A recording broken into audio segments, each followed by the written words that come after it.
I hate this movie. I hate this movie so fucking much. It shouldn't be considered a movie. It shouldn't be considered a movie. I'm sorry. It's a fucking waste of time. Even Jensen, he saw me watching Did a he little bit of watch it. it? He saw me I feel watching a bad little for him, bit yeah. towards the end. Good As I was God. like It's writing it's up hard. the last event, and he's like, "What is this?" I was like, "This is probably one of the shittiest films I have ever seen." I don't in my understand entire why. life. And people keep on paying to help him make stuff, and I want to smack them more than him. I don't get it. I don't. It really must be something that we're not getting in that genre, that low budget shitbox genre. I know I don't know what genre it could be. But like, we've seen a ton of low budget things. Oh, that was the point. That's what we started this for.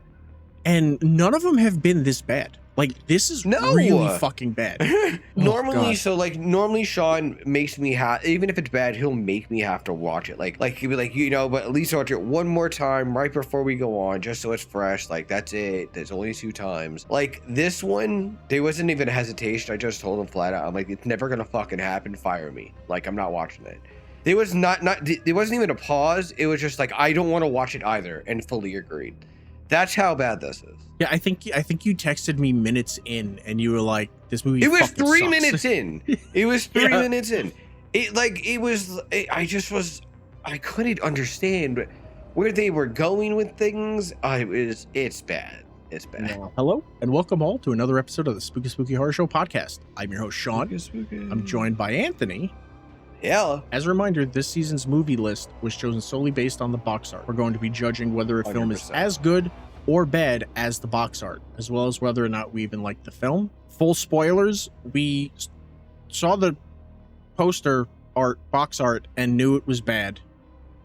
We knew there was no way it was going to be good. 100%. We just, this movie is awful. We were unexpected like, how bad? how bad. Yeah, it really Like, is, just so. across the board. Today, we'll be talking about 2011's Return to Bloodfart Lake. But before all that, remember, if you'd like to support us on YouTube, you can subscribe, leave a like and a comment. All of that helps us with the algorithm and engagement. You can also follow us and rate us on any and all podcast services, which help us with visibility and charting. Links for everything are in the description below. Now, with that out of the way, Anthony, how has your...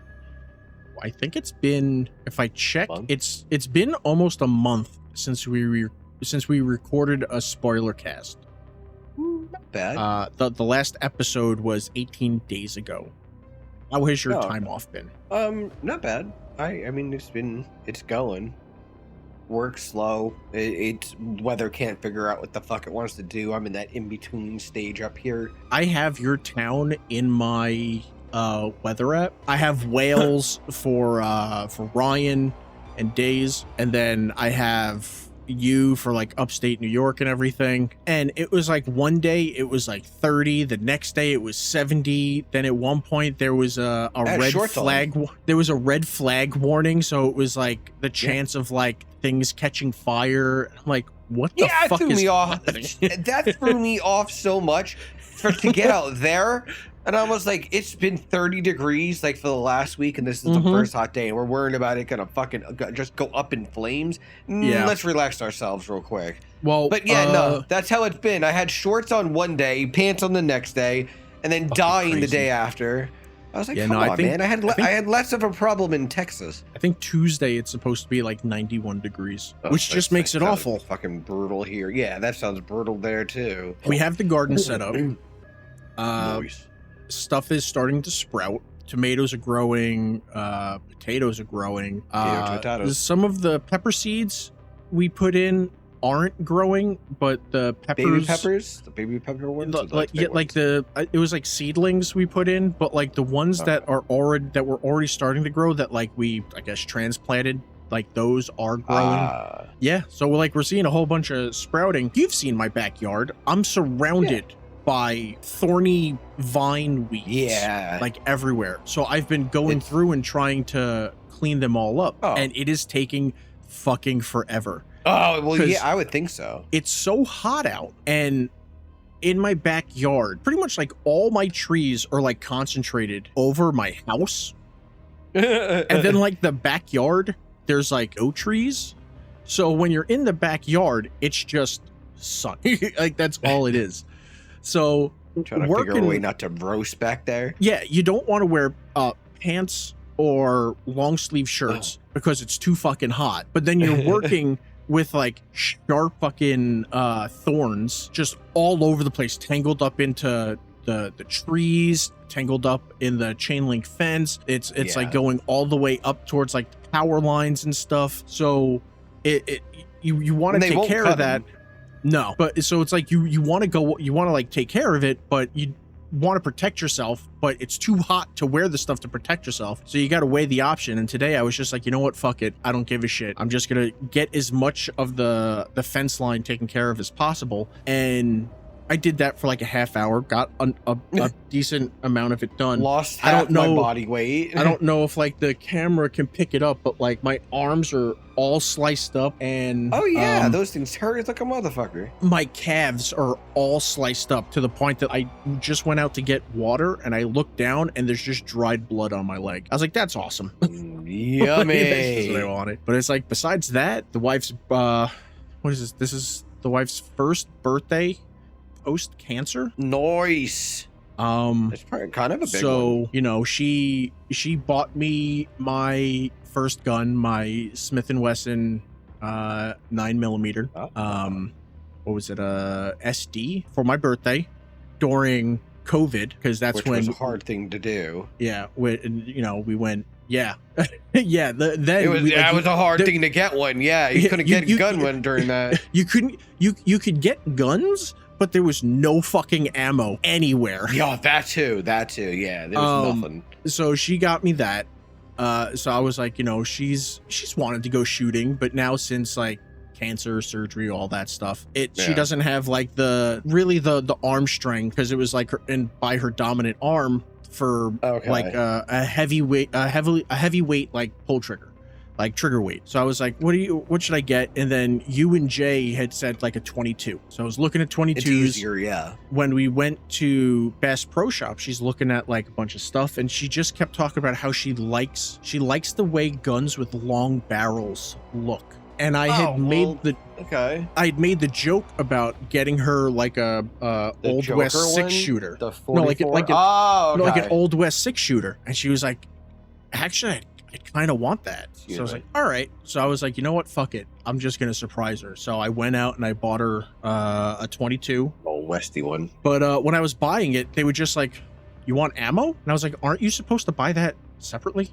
Like, isn't that the thing? Like, you buy the gun and then you have to buy the ammo separate? Wasn't that like a whole big thing? No. Because they don't want you to like get the gun, get the ammo, and then go do a shooting? Not in Texas. No. Yeah. So it was like, no. I have walked out with a lot of ammo and a few guns before. Now it's every single like shelf there is just like covered in ammo. So I figure I'd sign her.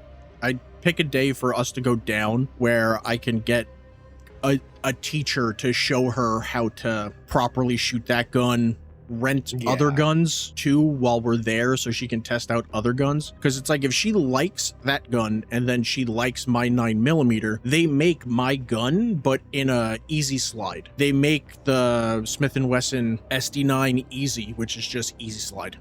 So it's just and it's like good. So I was like, yeah, fuck it. But yeah, no, she's got an Old West fucking 6-shooter, badass little gun. And she's like, she looks at it. I'm like, am I gonna have to get like a cowboy hat now and like cowboy boots, and you'll be in your whole like Annie Oakley fucking phase now in Texas? Annie Oakley. Now on to this shit show fucking bullshit. We have this awful fucking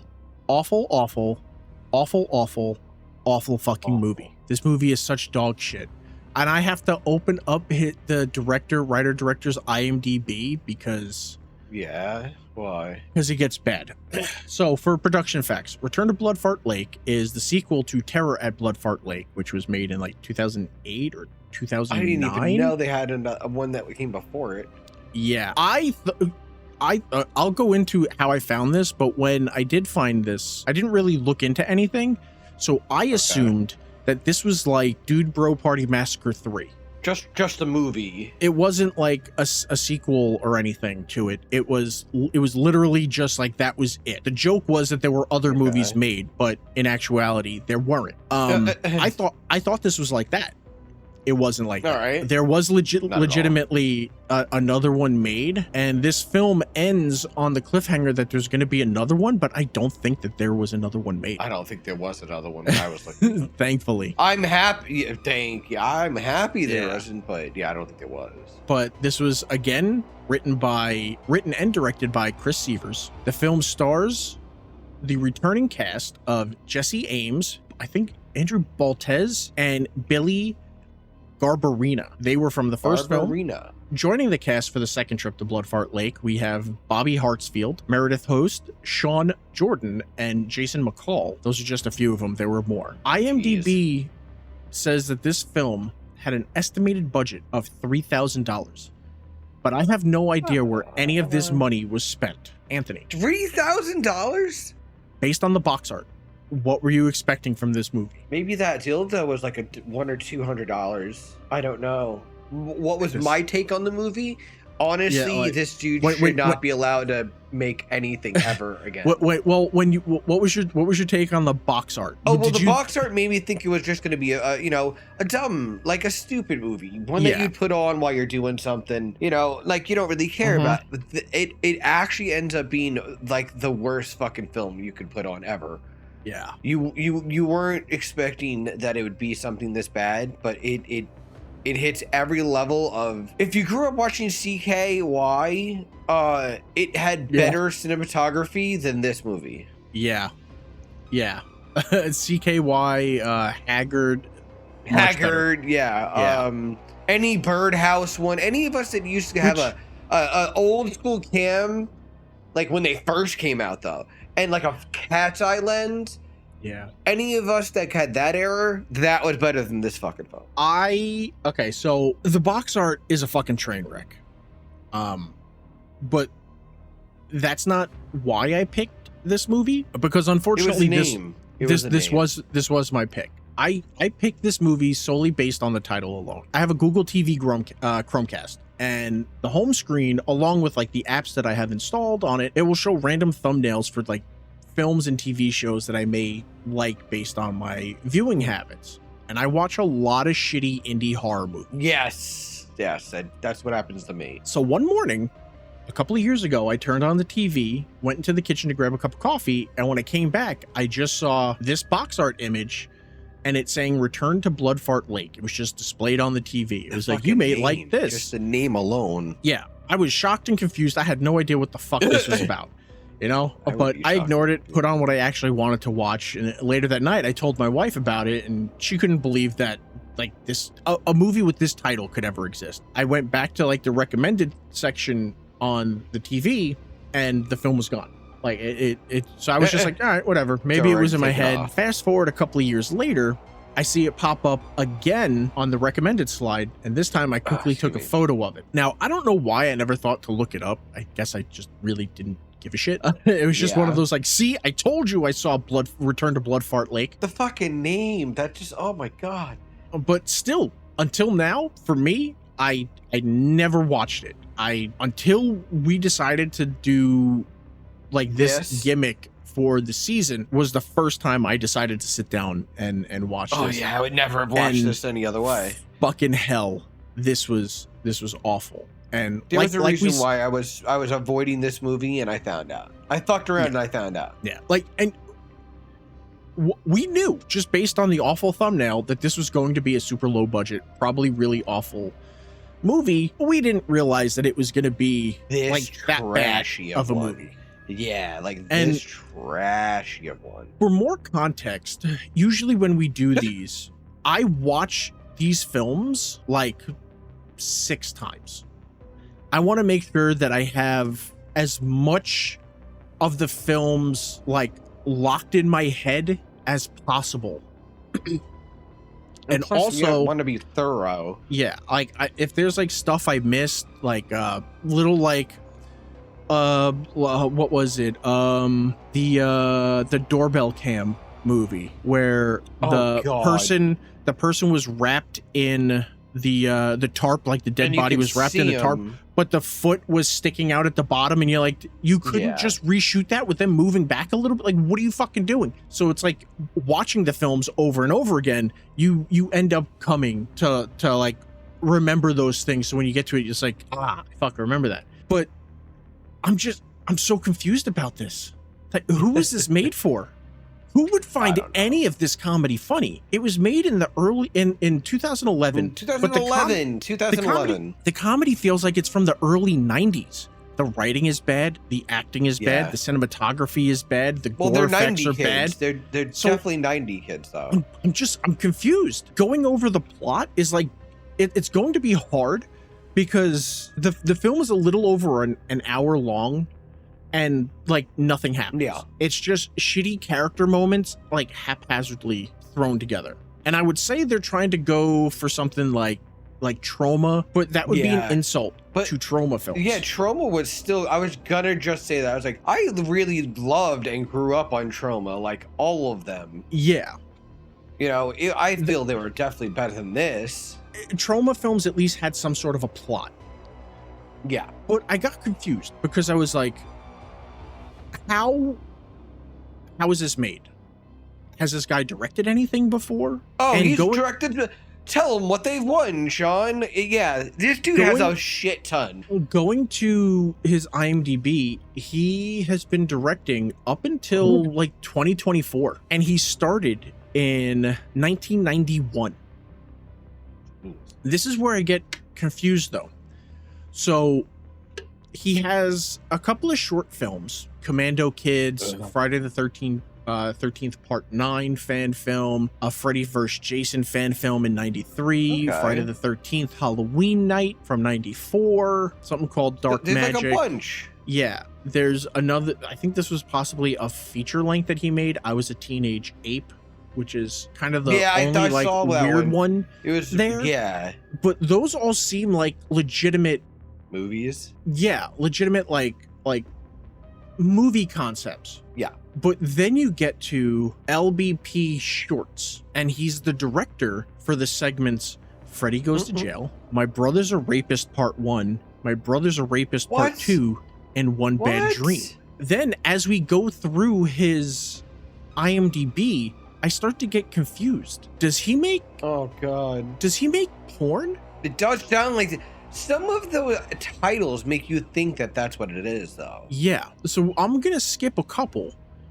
But in 96, we have Bloody Nipples, Anal Paprika, Anal Paprika 2, Vampire Killers, Anal Paprika 3, Manga Death, I don't even fucking know, Scrotal Vengeance, Filthy McNasty. Oh my god. Filthy McNasty, they said. Quest for the Egg Salad, Filthy McNastier Maximum Douche, 12 Inches of Dangling Fury. That's so fucking terrible. Slumber Party Cheerleaders, some fucking, I don't even know, Get Slaughtered, Oh Word, Bloody Giblets, The Legend of Lady Vandalay. What?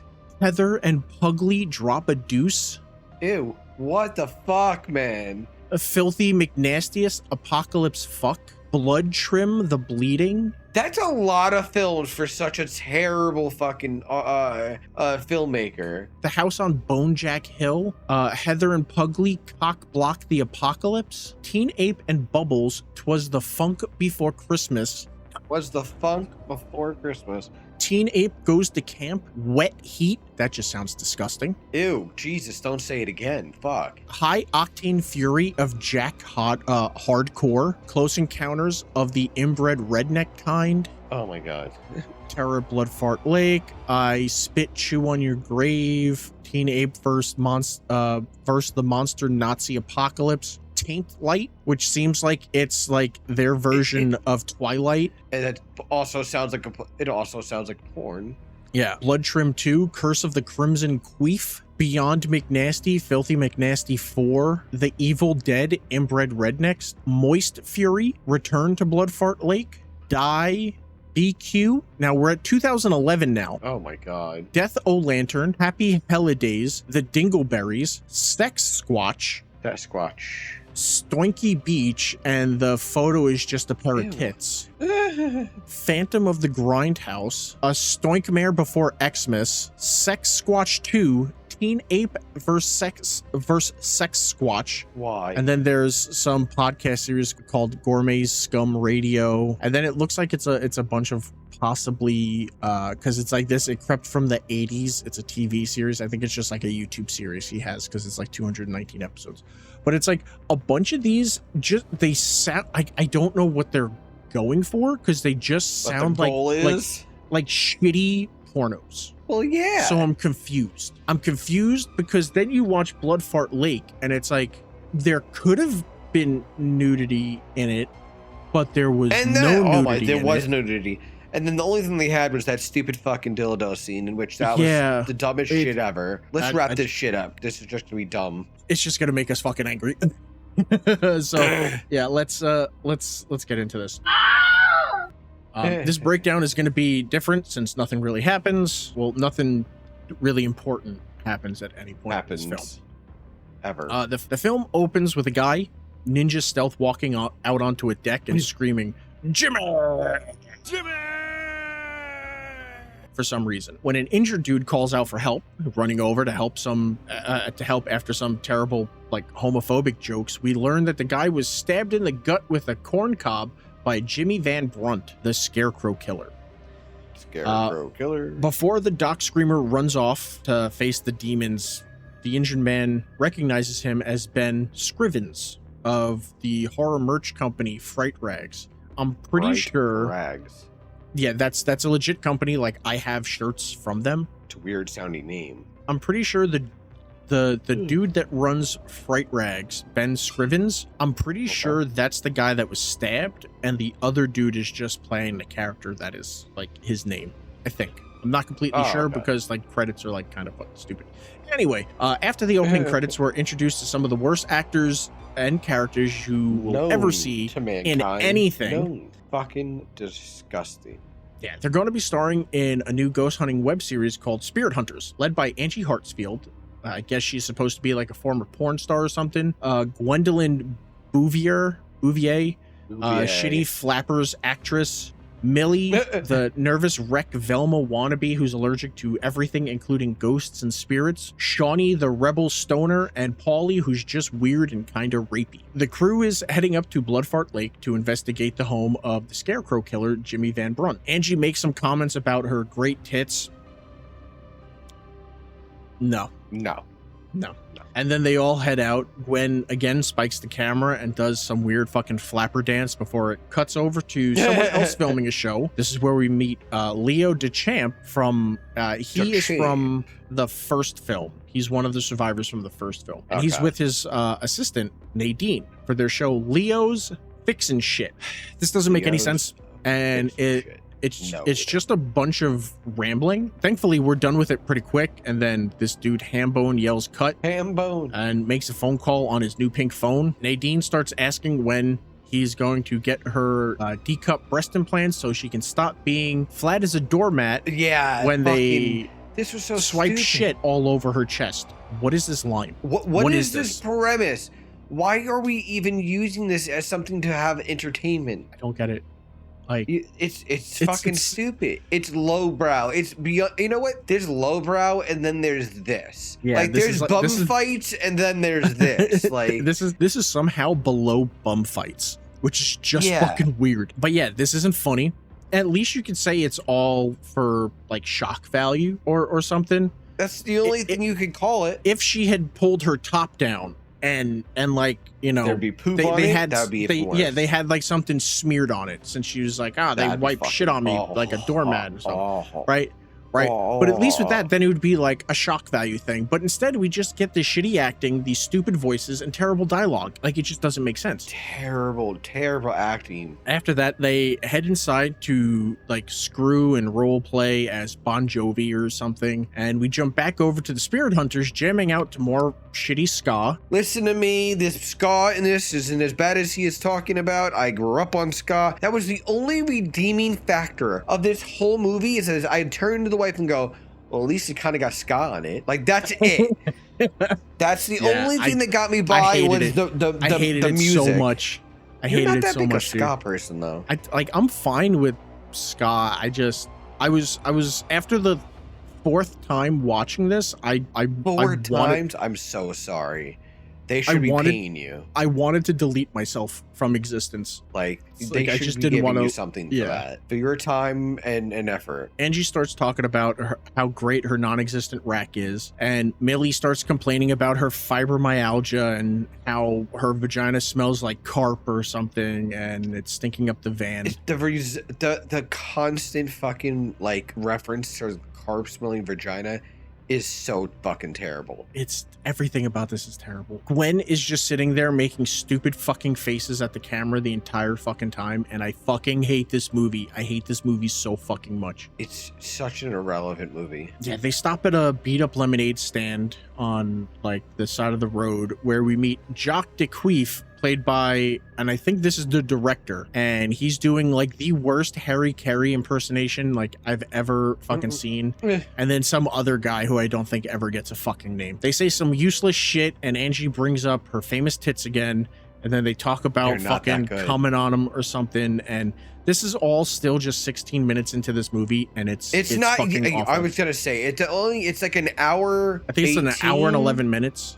Yeah, and that's 13 minutes in. Yeah, the end credits hit at an hour and 9 minutes. I timed it. Like I was like right there. I was like, boom, done. I'm done. I don't care if there's an after credit scene. I'm done. I don't want to fucking deal with this. You know. After talking to these fucking nitwits, the group continues on their way to Jimmy's farm, and we cut back to Nadine and Leo. Nadine is talking about killing a phasmagool. I don't know what that's supposed to be. Like, I was looking up if it's supposed to be like, because I think they're in upstate New York. Okay. I was trying to figure out like if like a phasmagool is like some sort of like Italian slang for like something fucking racist or something. No. You know, like you know, there's like gabagool and like all sorts of other fucking. So it's like I didn't know, and I looked it up. There's nothing. There's fucking nothing. So I was like, I don't even. A real fucking. I should smack you. Why are you sitting there talking about killing a phasmagool? Because they're fucking schmucks. So yeah, it's like I don't know. Doc Boy Ben shows up and tells him that Jimmy is back. Jimmy! This is Nadine's first time meeting Ben, and she immediately starts asking him if he thinks she needs bigger tits, because that's something that happens. Ben tells Leo they need to go back and stop Jimmy, but Leo is too scared and runs away and hides. Ben realizes that he's going to have to go and do all this himself, and he leaves. Nadine tells Leo that he's showing her a different side of himself, so tonight she's going to put the strap on and fuck him like the pussy he is. Another thing that made no fucking sense. The Spirit Hunter crew arrives at the farm and are greeted by Moses LaFontaine, the watcher of the Van Brunt house, and all who dwell inside. This dude throughout the rest of the film is going to drive me up a fucking wall between his shitty dancing and how he has an eye patch, and then apparently he just decides, I don't want to wear an eye patch anymore, and then he stops wearing the eye patch. Like, he just stops. It's like it's such a terrible fucking movie. Moses brings them inside a house. I don't even know what fucking house it is, but like inside of a house to get settled in, and we're introduced to Scrumpucks, Jimmy's sister. Moses tells her that they're here to do a show about her brother's ghost, and she makes some stupid fucking faces saying he's not dead and that he's here and in the flesh. We now get a montage of the group wandering the property together, investigating everything, trying to get B-roll. Paulie is up in a tree filming Angie's non-existent cleavage while rubbing himself like he has a vagina. Ugh. This movie is fucking stupid. It's so fucking bad. It doesn't make any sense. While that's going on, Ben arrives at the roadside shack, and they tell him about the kids heading up to the farm to do this investigation. Ben spits out his water, yelling he has to get there. Jacques DeQueef says that that's what it looks like when he comes or something. I don't fucking know. Ben runs towards the farm and then like turns around and comes running back with a pie in his hand and smashes it in Jacques' face. Cut to Nadine fucking Leo in the ass because he's a pussy. Oh my god, yes. And then, oh, Jude, and then wipes. Yeah. Oh god. Yep. Nadine tells him to squeal like a pig, which he does, and then he bucks her off of him and then wipes his ass, sniffing the bloody toilet paper, and tells her that while getting fucked in the ass, he had a dream where he was about to get his dick cut off, and then he realized he had to go help Ben. It's fucking terrible. What the fuck is this movie? Why? It doesn't make any sense. Why is this a fucking thing? Why are people so fucking nuts? I hate this movie. I hate it. I hate it so much. And we were stuck reviewing this. At least if the movie was at least a little fun or I'd be like, entertaining. okay. Yeah, I'd be like, okay, let's check out some of his other films. But like, oh, I'm not checking out his other films. This is the film that's constantly being fed to me through like recommended shit. Yeah, I'm not fucking ever watching. Like I don't. Yeah, I don't ever want to watch anything. If this is coming from his mind, I think his mind. Yeah, I'm good. Moses radios Angie and tells her to let him know if they see anybody else on the property because there's a group of nudists that like to shit where they lay. Yeah. Would have been nice if we saw some nudists, but sure. That was one of the things I fucking remember hearing too. Yeah. Scrumpucks talks about how she likes the nudists because it reminds her of when her and her brother were kids and they would run around naked trying to communicate with each other using their genitals. Sure. Whatever. The group starts to split up. Shawnee goes off by himself while Gwen and Millie pair up, leaving Angie stuck with pervert Paulie. Oh, they're all perverts. We get another montage of them investigating until Shawnee feels a strong presence in, I believe, the barn, talking to himself about balls. Who gives a shit. Jimmy sneaks up behind him and then they have a conversation for some reason. Oh, God. There's so much talking in this movie. I don't understand why there's so much talking. The dialogue isn't good, so there is why no would dialogue. You keep it's just random things. If you're not they don't good at dialogue, they don't act well. Don't have dialogue. Why does that one chick? Why does the fucking fake big titty chick have an accent and then doesn't have an accent? She's kept the accent a lot of the time, but and then talks just playing out like she doesn't have one. Yeah, I don't know. I don't know. I have a lot of complaints about that too. Yeah, so Jimmy has Shawnee turn the camera around on himself, and then he jams 2 corn cobs into his ears and then twists his neck around like 180, killing him. Fucking corn cobs. Moses, now missing his eye patch, runs into Ben after doing some like fucking dance number or whatever, and they go back to the house and Moses calls the spirit hunters back over the radio. Angie's pissed that they were called back, and Gwen says she has to poop, so she leaves the scene mainly because she is also playing Scrumpucks. Ben tells them they need to leave because Jimmy's coming back to the house and will kill them all. Millie says they should split up and look for Shawnee, so Angie stays with Paulie and Millie goes with Ben and Gwen while Moses stays back just in case Shawnee comes back to the house. Yeah. Paulie puts the moves on Angie, and because he smells like lasagna or something, she agrees to screw him, but then she tells him to pull his dick out while she takes her jacket off and makes a phone call. So he pulls out a fake dick, and this chick that has talked about her being a famous, like, fetish porn star with a great rack gets down on her knees and takes her jacket off and makes a phone call, and she still isn't topless. No, not once. This entire time, she's been bragging about her tits and her profession. This would have been the payoff. Even if this actress didn't want to be topless, that's fine. You hire a body double. Somebody stops in, someone steps in. It's like a huge point. You either hire one with like spectacularly like gigantic, almost recognizable chest, since it's being filmed in New York. I'm sure there's all sorts of different like porn stars that have medium fame that you could have done that, like you do it and you just do it like where it's a body double where she takes her top off and then all of a sudden it's like, Jesus Christ, they're like 7 times the size of what that shirt says it was. Normal, That's comedy. None of this is comedy. If you wanted to go another route, when you have this like white woman go to take her shirt off, it's not a white body double. Yeah. Right? She takes it off and it's like a black chick. That's the comedy. There's none of that. There's none of that. It's just this chick sitting there like, oh, yes, I'm on the phone. You have to get me out of here. My tits are so bored just sitting here. They're so spectacular. Yeah. And it's like, if you're not going to show them, stop fucking talking about them. I'm so tired of you talking about your tits when nothing you're wearing shows that you have any rack whatsoever. It's just fucking stupid. It's so fucking stupid. Where was this $3,000 spent? Because I would think, if anything, this is where the $3,000 would have been spent. Oh, getting that? Yeah, I guess so. Because that van is run down.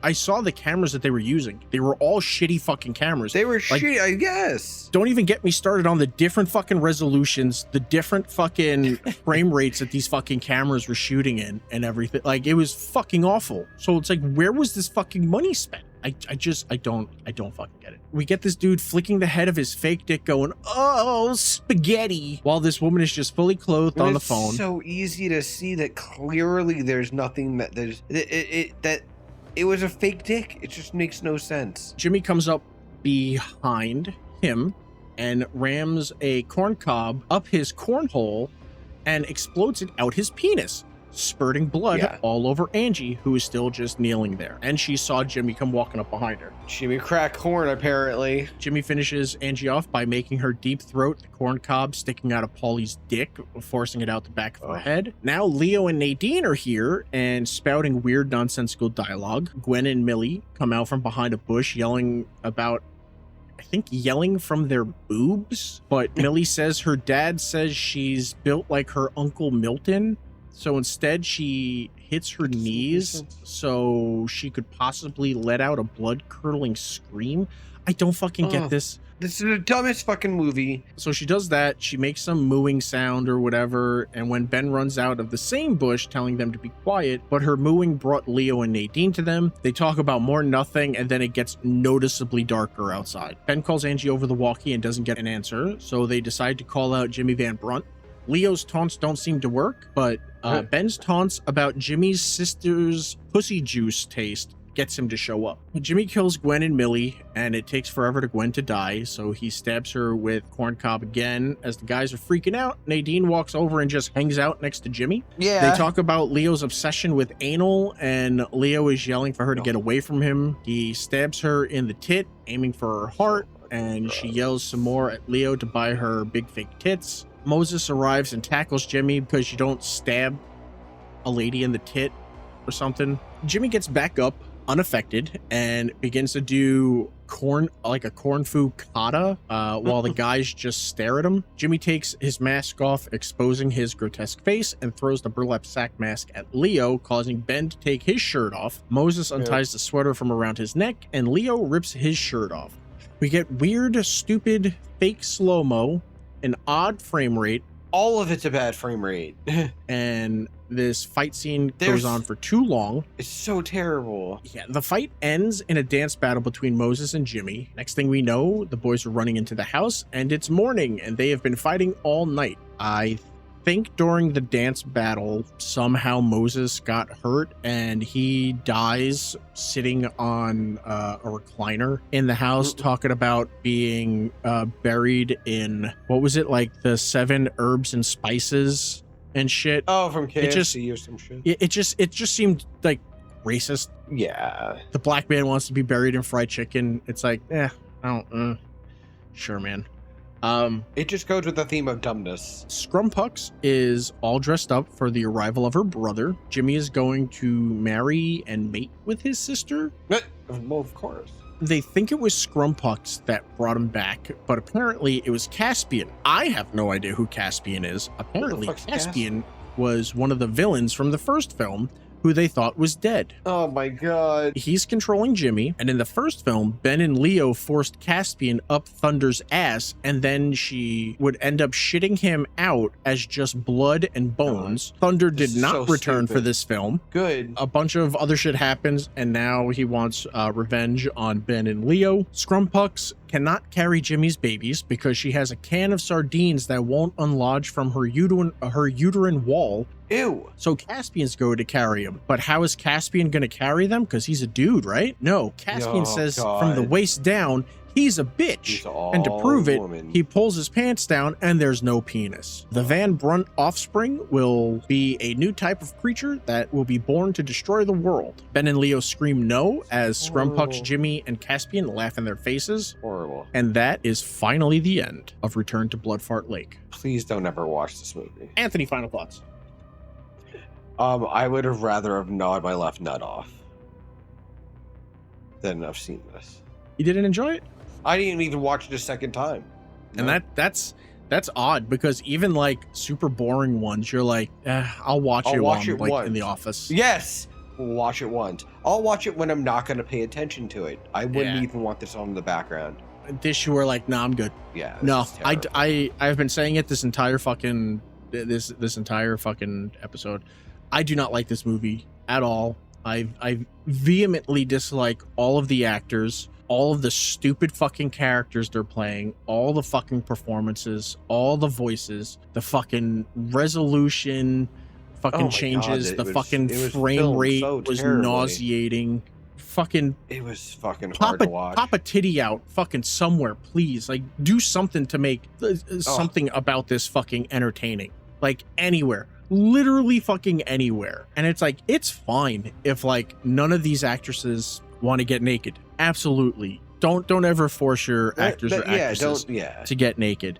But hire someone that will, even as like a fucking body double, especially when you have someone that's supposed to be playing a fucking porn star that is constantly talking about her tits, and then you get to the fucking end, and it's like the whole time I'm looking at this fucking box art, and I'm like, who the fuck is the chick in the box art? I think that's supposed to be the porn star chick, the British chick. Okay. Angie Hartsfield. I think that's supposed to be her on the cover. Oh, okay. Why would you have her in a bikini there and then in like 16 layers of fucking clothing in the film? That doesn't make any fucking sense. I fucking hate this movie. I don't like this movie. Nobody should ever watch this movie. I remember, you know, I had the thought of maybe we'll do like a watch along for this.